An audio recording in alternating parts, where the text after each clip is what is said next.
Hello, love buds and lovers of love. This is Angel with a special message of love to enlighten your soul. We are coming towards the end of Black History Month and a very special time in America, which was originated in 1926 by Carter G. Woodson for the purpose of honoring the achievements of African American people in America. Why is this important? Why do we celebrate Black History? Because the structure of America around its laws and its credo are still being argued and actualized. Yes, they are. So during the time of that, not the Emancipation Proclamation, but during the Declaration of Independence, there was still enslavement. So it did not Black people were not considered human beings, even at that time, a three-fifths person, that we're considered inferior. Our humanity was taken away, and celebrating Black history is a part of celebrating the fact that we are human and are celebrating our mutual humanity, and that no one is inferior or superior to another.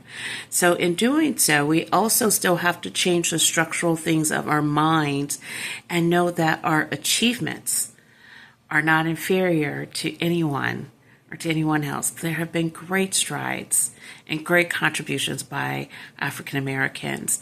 I think about how where are my ladies at? The ladies from Nassau, they're so important to me and their example of life because they were three African American women who were mathematicians, brilliant, extraordinary, during a time of segregation. Even during a time of segregation. And they still outshined. And it wasn't because anybody gave them a handout. No, it's because they were brilliant. And their brilliance is what actually propelled America into going into space. So this is why I think, and that was before in 1960, right? In 1962. But the Civil Rights Act of 1964 came afterwards. When did diversity, equity, and inclusion come? That did not come even until 2020. We had affirmative action and things like that, working things for people to work on structurally changing their mindset and their heart set to be more receiving of African American people as whole, not three-fifths persons, but whole persons that not only deserve equality, but parity to others. I do think that it is in this that we are at a crucible, at a place in America where some of the conversations have become very stalemated and very argumentative and defensive about whose rights or whose whatever rights. If we are living according to the golden rule, do unto others as you would have them do unto you, then it really negates those things. However, there has been such a social conditioning to think that one person or one group of people are superior to the other. That has been codified into law. Okay, that is coded into law, and we still have emotional, cellular memory of those things, as well as we're still living out things today. Racism is not gone. As long as we're living, we're always going to have to deal with some type of prejudice, racism, or division of humanity. And it's up to us to be very diligent, willing to admit and to see that see these differences and to be able to say, hey, maybe that's something within me that I need to look at. Maybe I'm not being fair to another person that's of a different group than me.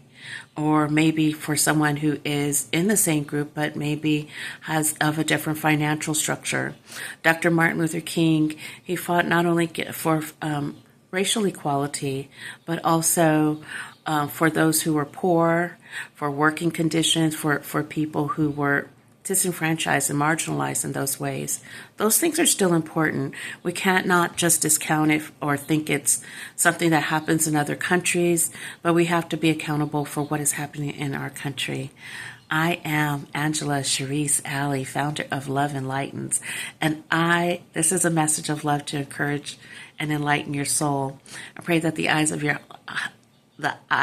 heart have been enlightened, and I ask and pray that you will think of someone who is of African American descent and what is their contribution to America that you admire, and that you will blast and blare it on your social media saying, I honor Black history. Will you do that?